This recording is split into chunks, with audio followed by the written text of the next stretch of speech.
This conference is going to be addressed by the President. It is flagged by the Secretary General, Comrade Jafet Moy, and we have also a General Council member and another General Council member around. Then after his address, we are going to give an opportunity to ask questions. Over to you, President.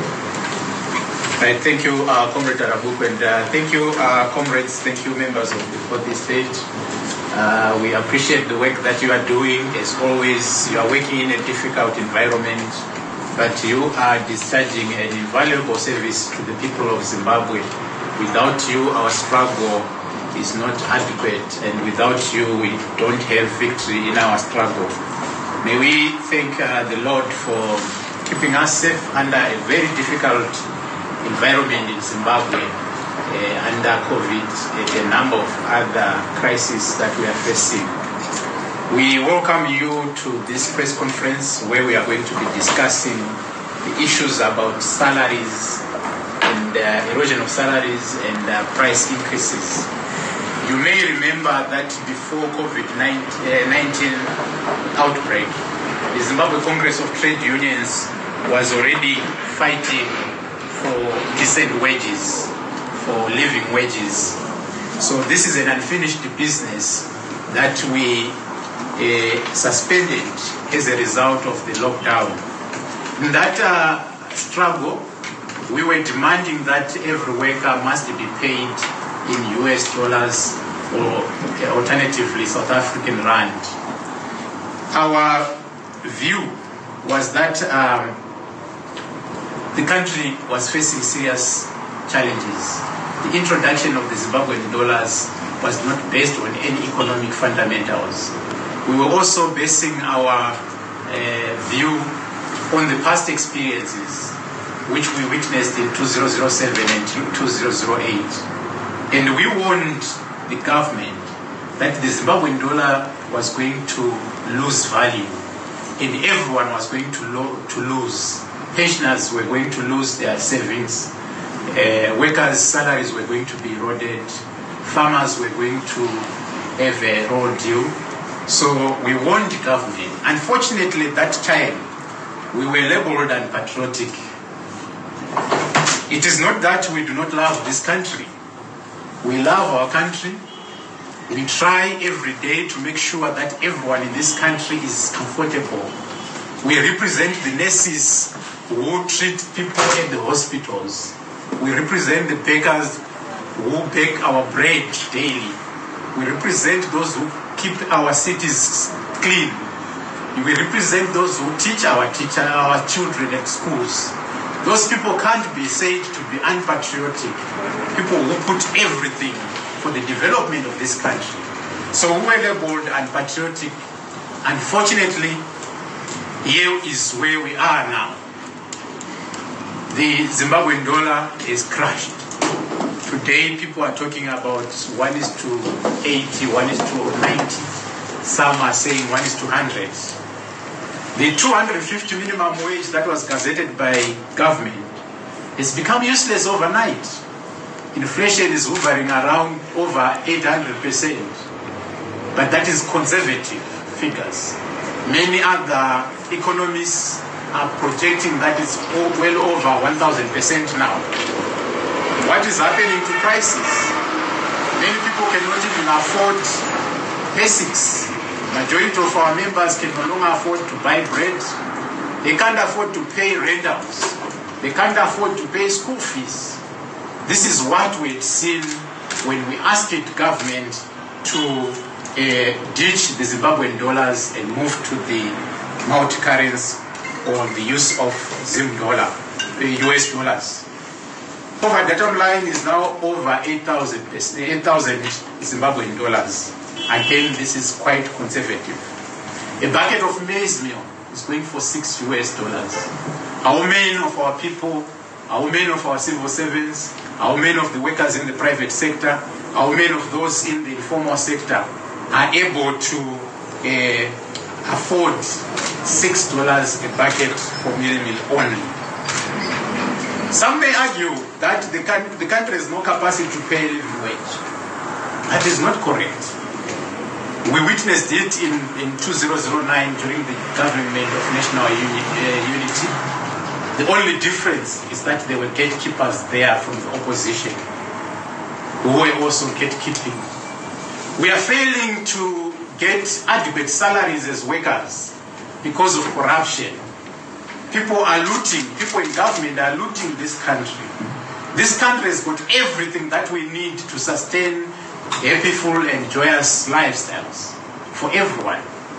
This country can ensure that doctors are paid adequately and nurses are paid adequately and our hospitals are equipped well. But people are looting. Just today, the newspaper is reporting that Landela Investment or Tabire is going to rake in 56 million United States of American dollars through the Zupo bus scandal. A bus that is costing 59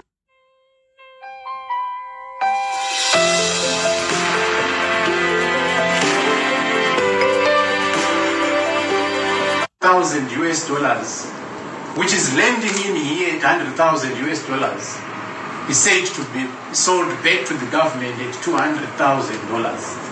Even the manufacturer of that bus is not getting such a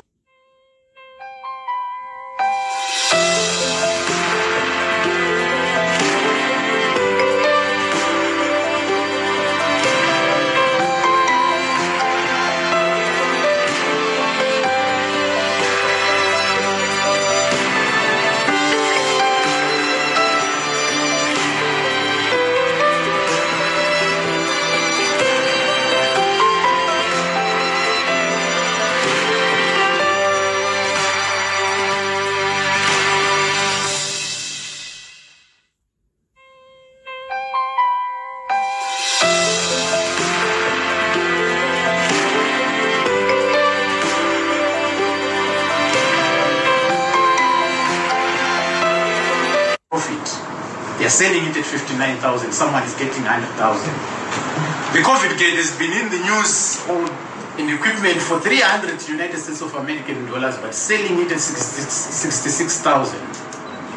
Our chrome, our platinum, our gold is crossing borders daily. So we have sufficient resources. We have what it takes for everyone to live well, but we are not getting it because people are looting our resources, people are amassing wealth at the expense of everyone else. And this is the challenge that Zimbabweans have to face and deal with. Who is spared in this? Even farmers are not spared. Farmers are buying their inputs using US dollars, exorbitant prices. But how much are they selling their tobacco? Which currency are they using? They are selling their tobacco at Zim dollar.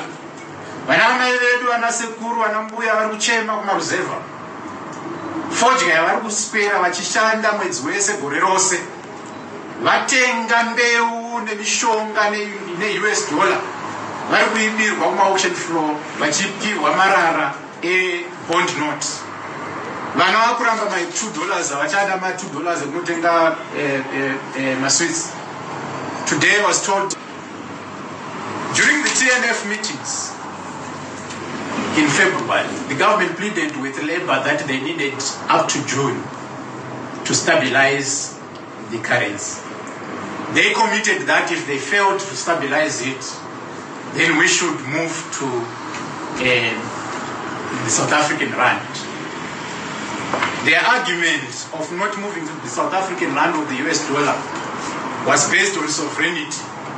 But what sovereignty do we have? If you read the messages that were written by the nurses that were on strike, that is tragic. Those are tragic stories. People are not demanding lavish lifestyles, but they are demanding those little things that maintains their dignity. So there's no sovereignty when everyone is suffering. There's no sovereignty when people are suffering. When people are literally starving. Zimbabweans are starving. We are scavenging in this country. Everyone is crying.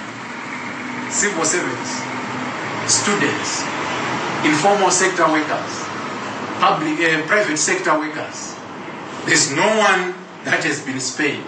In fact, the sender can no longer hold anymore. So we've got a message to the government of Zimbabwe. Our message is that, Mr. President and Cabinet, you have messed up the economy. You have destroyed the future of generations. You have destroyed the development of this country. What the government has to do is to own up. They have to apologize. Some of them must resign. Some must book their places in Chukurubi. The government has to open up to citizens and trade unions, churches, and afford citizens effective citizen participation. The people who messed up cannot resolve the crisis. So we are asking the government to ensure that they open up. You are hating everyone. And unfortunately, everyone also now hates the government. Comrades, you are aware that before COVID-19, the Zimbabwe Congress of Trade Unions had mobilized workers to take action against not only poor wages, but also high costs of living. We were given a mandate by workers when we consulted widely around the country. So we did carry out labor forums. We also had our own internal discussions as the General Council. We only shelved those plans because of the COVID pandemic. It looks like we are not going anywhere. And we are today advising the government that we have been left with no option than to exercise our constitutional right to protest.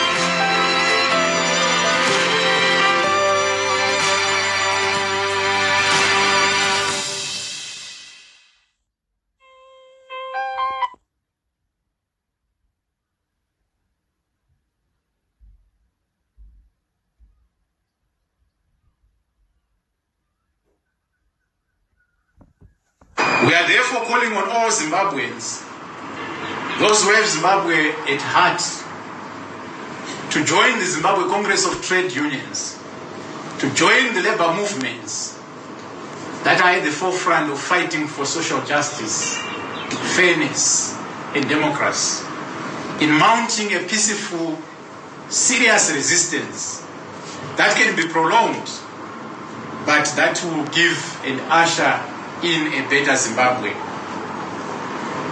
However, we cannot do this alone as the Zimbabwe Congress of Trade Unions or as the labor movement. We can't even mount this struggle based on sectors and in our own corners. We can't do it as informal workers alone. We can't do it as formal workers alone. We need to bridge the divide between the rural and the urban, the north, the west, the south, and the east.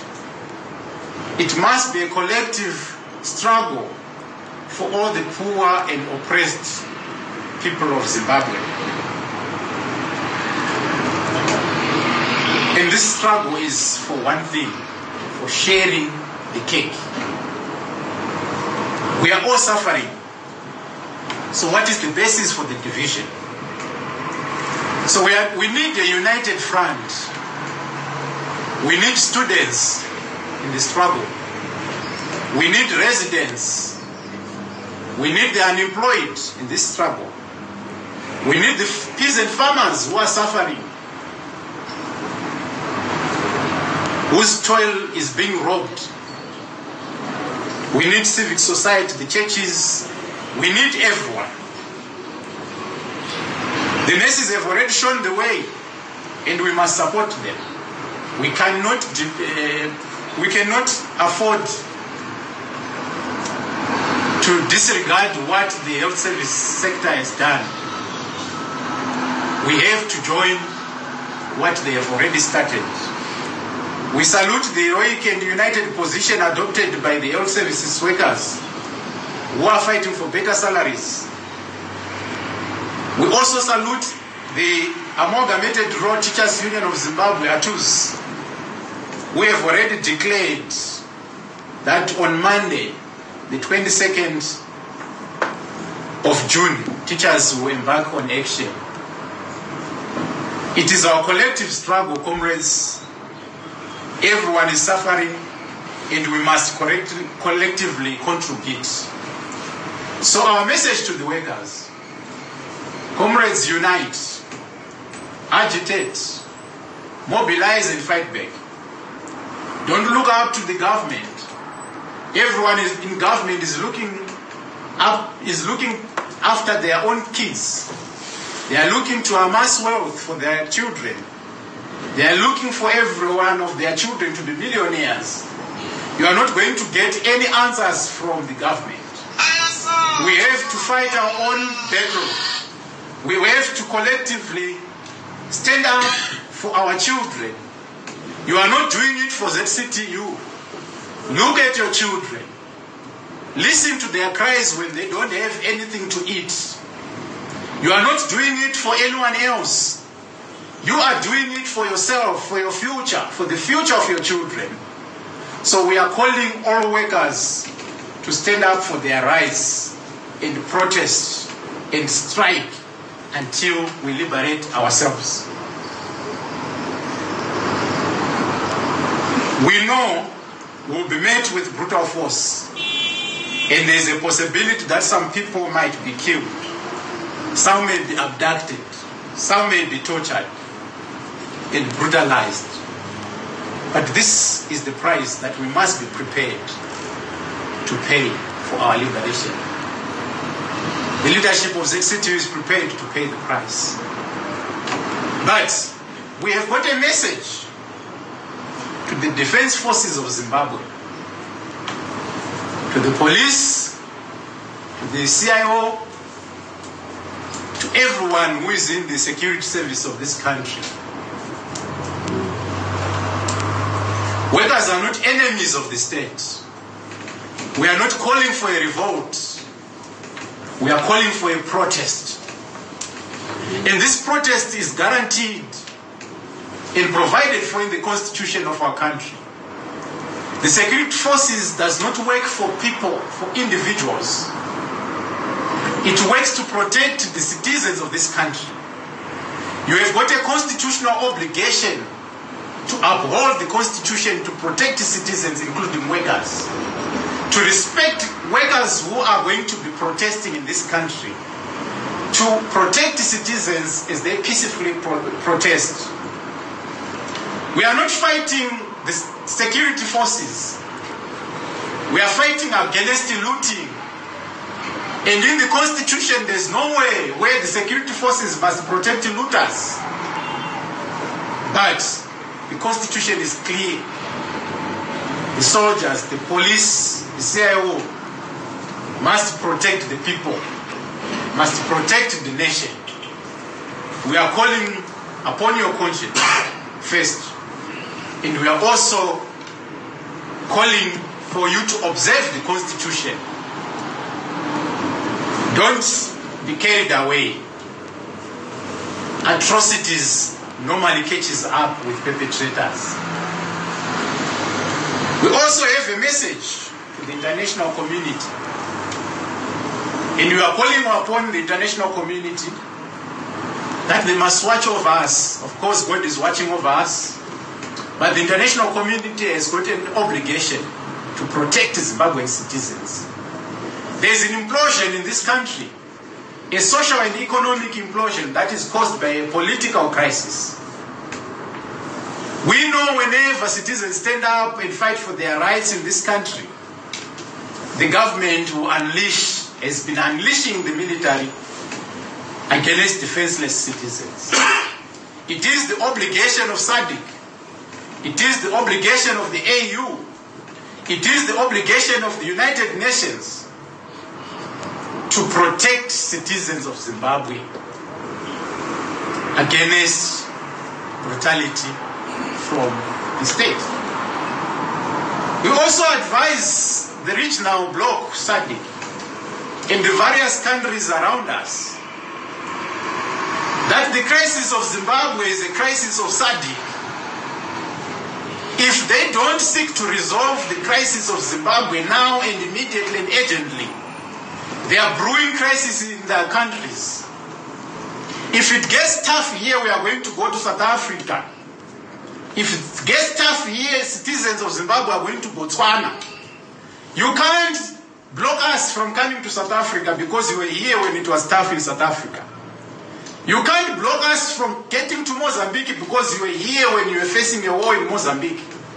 The only way that the region can block us from getting in their countries, is to resolve the crisis that is deeply in Zimbabwe, the social, economic, and humanitarian crisis that is staring us. So this is the message that we have to the international community. There should not be any blood that should be lost because people are standing up in terms of the constitution to demand a fair wage. We are no longer in colonialism. We are no longer in slavery. And we must exercise our constitutional rights without any reprisal. Zimbabweans are dying silently in their homes.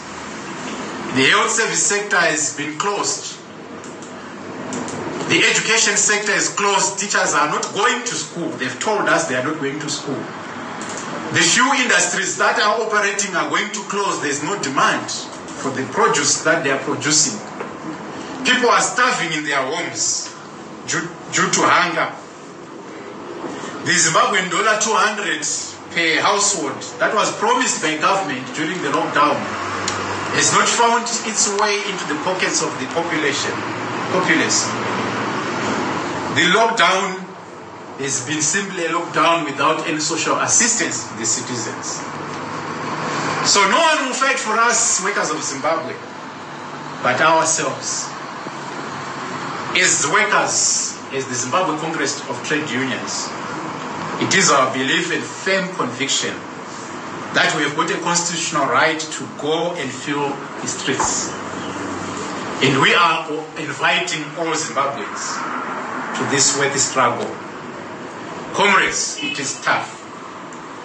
But be assured, if we unite, if we come together, victory is certain.